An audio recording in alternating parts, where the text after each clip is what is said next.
Paralysed হয়ে গেলে 7 কোয়া দেশি রসুন খাঁটি গাওয়া ঘিয়ের মধ্যে ভেজে নেবেন। 1 টেবিল চামচ কালো জিরা, ঘিয়ের মধ্যে 1 টেবিল চামচ মেথি দানা ভেজে নেওয়ার পরে তুলে নেবেন, সরিষার তেল দিবেন। শরীরে যতটুকু পরিমাণের লাগে ততটুকু দিয়ে মশলা যেভাবে আমরা পিষি ঠিক সেমভাবে পিষে তারপরে এক জায়গায় করে পাতলা কাপড়ের মধ্যে এভাবে রাখবেন। রাখার পরে চিপে তেলটাকে বের করে নেবেন। যে সমস্ত জায়গায় প্যারালাইজড হয়ে গেছে সেই সমস্ত জায়গায় 3 বার করে মালিশ করবেন। যদি 3 মাস মালিশ করতে পারেন প্যারালাইজ থেকে মুক্ত থাকতে পারবেন।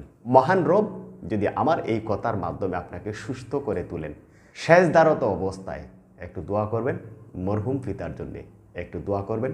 আশা করছি এই চিকিৎসা পদ্ধতি আপনার কল্যাণে আসবে ইনশাআল্লাহ।